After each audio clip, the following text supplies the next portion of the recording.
Hey team, really quick, I just wanted to run through one example using this quote tool so that you can understand um, how to use it from beginning to end. So, first and foremost, like I said earlier in the document, you are going to want to go ahead and make a copy of this. So, I'm going to do the same. And you only have to make a copy for yourself. So, once you make your own copy, you can continue to use that copy. So I'm just going to make a copy here, and I'll say whited, and then I'm just going to put this in the dummy folder for this example.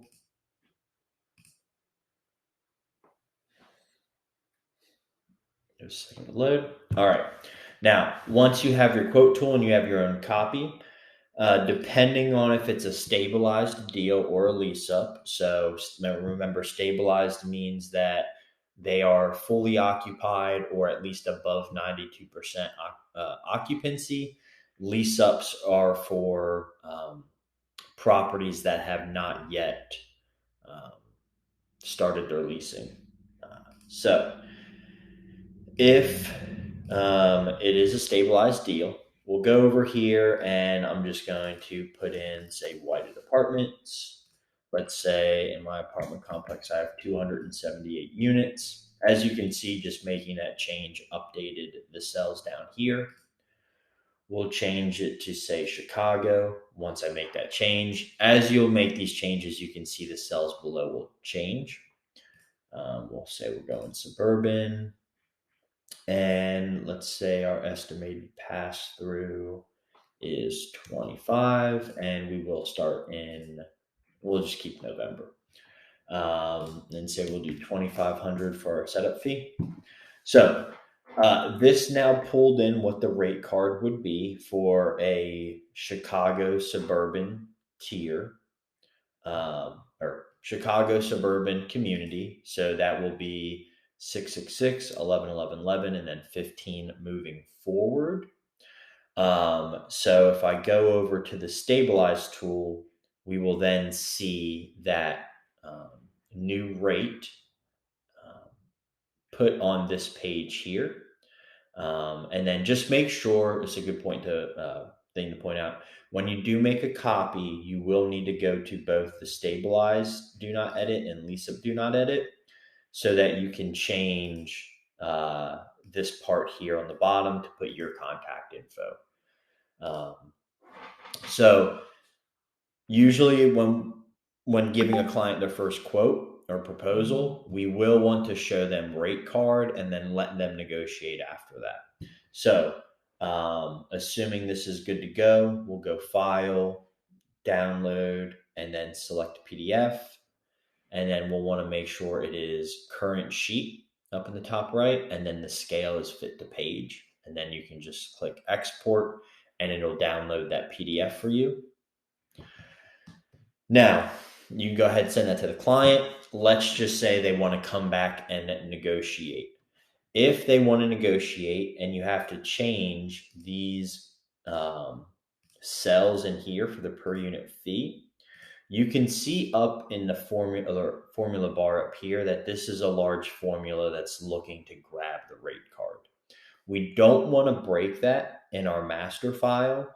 So what we're going to go ahead and do, if we have to do that, is go file, and we're going to make another copy. And then I would suggest that you just name this for whatever the community name is. So in this instance, it's whited apartments. I'll make a copy here.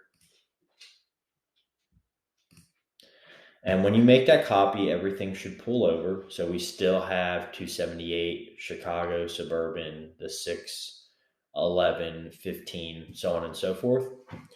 So when someone's negotiating, important thing to call out is this year one discount rate. You are allowed to negotiate without sales leadership approval up to 28% here. So let's say we wanted to do half off the implementation fee. So from 2,500 to 1,250, knock that out. We're still at a 19% discount. So we still have wiggle room here. Let's say Rather than start month 1 at 6, we wanted to ramp them up as well. So we did 4 for month 1 and 5 for month 6. We're still within reason here. And let's just say we wanted to send this to the client to see if that would move the needle. We'll come back over to the stabilize tool. You should see all of those changes reflected over here. And then once you're ready to send that, we'll just go through the same exact steps where we'll go download, PDF, and then current sheet fit to scale. One other thing that I do want to point out, and you would have to make a copy for this as well, anything that you edit in the gold highlighted cells, you'll want to make a property specific copy for. And that's laid out as well on the key. So if editing gold cells, make a copy of the file. Reason for that is column F is our estimated renewals. That is going to be what we would call like a rent roll, or when leases renew, or people are going to decide to move out and not renew their lease. What we did here is we just did a straight divide by 12 for each month. So you take the total 278 units, and then we're just dividing by 12 to get a constant renewal schedule.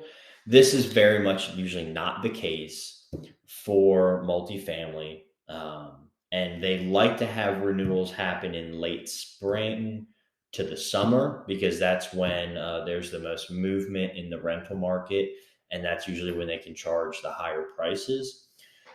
So if a client says, I would like to see either a more realistic schedule so that on the file that they see, they can get a better grasp on what their actual profit is going to be, because the number of renewals affects the profit, because they can only charge that new fee once, or charge this fee once someone signs a new lease with the fee in it. That is the whole reason behind the ramp. So they might actually offer to send you over what their actual renewal schedule looks like, or you can take it upon yourself and play around with it.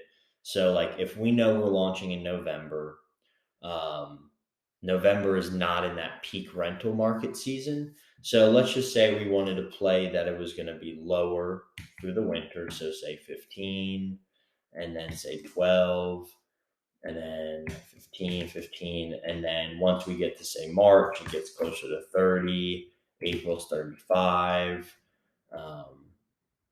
let's say it's 40 in May, then 35, 30, and we got to make sure that this is equals 278, which the formula in month 12 will do. And then let's say it ramps back down, so 20, and then say October's 15 again. So this would be an example where if you do this, it's going to override all of the values in the cell, which is why we want you to make a copy. And so you can plug in either your suggested renewal schedule or whatever they send to you in here, so that they can get a better read on what the financials are going to be. And then that is going to also be updated on this quote tool as well. So then you can go ahead, hit file, download PDF. So it's a pretty simple tool. That's why the team likes to use it. It's not very complex. It's pretty user friendly. You just have to make sure that you're making copies so that you're not messing up your master template. So that's going to be it for me. And if you have any questions, please reach out to Michael Whited, and we'll be sure to help you along with that. So